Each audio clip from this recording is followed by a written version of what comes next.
ఇది మనకు కవి సమ్మేళనాలు జరుగుతాయి, బోల్డంత మంది వస్తుంటారు, మాది ముందు మాది వెనక అనే హడావుడి నడుస్తూ ఉంటుంది. ఈ కవి సమ్మేళనం, ఈ కవి గాయక సమూహ గానం అటువంటిది కాదు.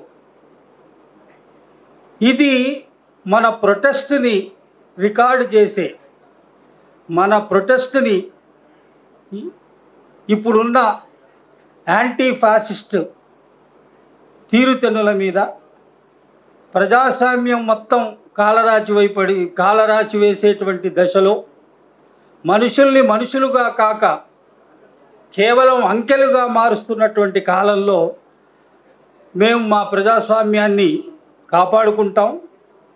మేము ఈ లౌకికమైనటువంటి తత్వం ఏదైతే ఉన్నదో ఈ భారతదేశానికి, దానికోసం మేము పోరాడుతాం. నరేష్ కుమార్ సూఫీ అన్నట్టు మేము రోబోట్లం కాదు, మేము యంత్రాలం కాదు, మేము మనుషులం, మేము రక్త మాంసాలు ఉన్నటువంటి వాళ్ళం. ఇక్కడ జరుగుతున్నటువంటి దేన్ని కూడా మేము ఉపేక్షించం. మాకు ద్వేషం అక్కర్లేదు, మా దేశం కావాలి. ఇది స్పిరిట్, ఇది స్పిరిట్. ఈ స్పిరిట్ని ఈ తెలుగు నేల మీద నుంచి ఇక్కడ ఉన్నటువంటి వాళ్ళమంతా, ఇక్కడకు రాని వాళ్ళమంతా, ఇక్కడకు వేరే కారణాల వల్ల రాని వాళ్ళంతా ఒక కంఠంతో చెప్పాల్సిన మాట. దానికోసం ఇది. నేను ముందున్నానా, నేను వెనుకున్నానా, నేను పక్కన ఉన్నానా, నువ్వు ఇంట్లో ఉన్నా సరే ఈ వాయిస్ కలపాలి. అదర్వైజ్ నువ్వు ఫ్యాసిస్టువే.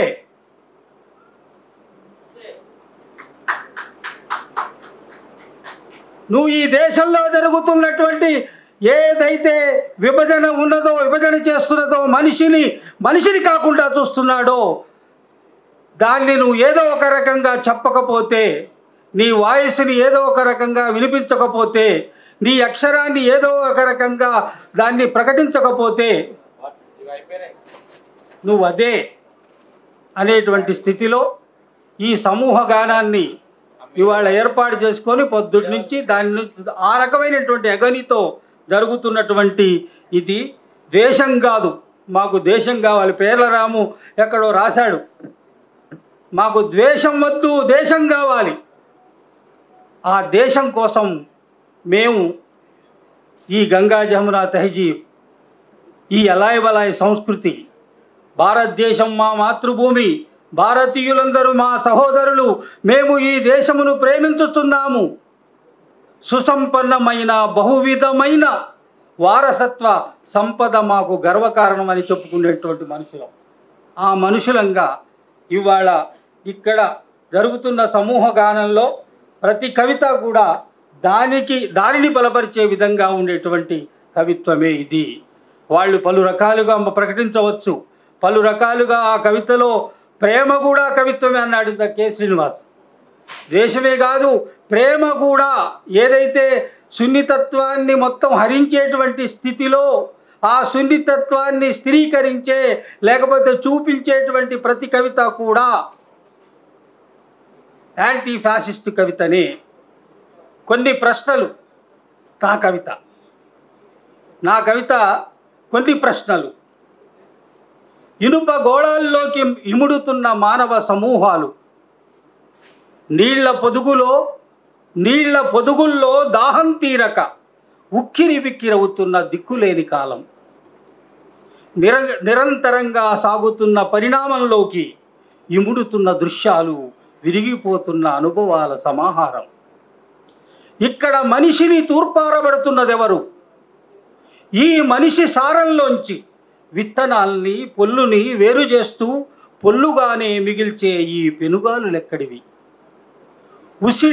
ఉసిళ్ళ గుంపులా కదులుతున్న ఈ సమూహాల మధ్య, మసిబారుతున్న జీవన కాంతుల మధ్య తుఫానులా విరుచుకుపడుతున్న ఈ ప్రశ్నలెక్కడివి?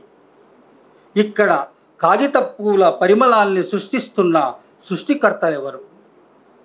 సందేహాల మధ్య, చావు బతుకుల మధ్య, సర్ప పరిష్వంగాల నడుమ మరుగుతున్న జీవితాలు, దూరం దూరం, మనిషికి మనిషికి మధ్య ఎవరూ అతకలేనంత దూరం. ఈ మనిషిని, ఇక్కడి మనిషిని చీత్కరిస్తున్న ఈ సందిగ్ధ కాలం ఎక్కడిది? వేద పురాణాల మీద దర్శించే జీవితాల్ని, వేద పురాణాల మీద దర్శించే జీవితాల్ని ప్రామాణికం చేసుకునే సంస్కృతిలోకి, తిరోగమన కాలంలోకి, అణిచివేతల గాయాల నిన్నటిలోకి తలుపులు తీస్తున్న ఆ అమానవులెవరు? గొంతు స్వేచ్ఛగా పెగలనీయని, గొంతు స్వేచ్ఛగా పెగల్చనీయని మత ప్రమేయాలు, భూమిని సరిహద్దుల మధ్య బంధించి మనిషిని కాందీశీకుణ్ణి చేస్తున్న రాజ్యాలు, గాలి పీల్చినంత సులభంగా చంపగలిగే క్రౌర్యం, అవమానాల అసహనాల ఉరితాళ్లను పేలుతున్న ఆ చేతులెవరివి? కులం, మతం, ప్రాంతం, నలుపు తెలుపు, పొలికేకల మధ్య, కుట్రల మధ్య నలుగుతున్న అస్థిపంజరాల్లాంటి మనుషుల్ని నిర్మిస్తున్న వారెవరు? మనిషి చుట్టూ అల్లుకుంటున్న ఈ యంత్రపు గూడు ఎక్కడిది? బతుక్కి చావుకి తేడా లేనంత బతుకు స్వరూపాన్ని రూపొందించే ఆధిపత్య భావజాలాల అంతఃసూత్రం ఎక్కడిది? ఉగ్గబట్టిన రోజులుగా ఉక్కిరి బిక్కిరి అవుతున్న బతుకుల్లోకి బొట్లు బొట్లుగా పడుతున్న విషబిందువుల మూలం ఎక్కడిది?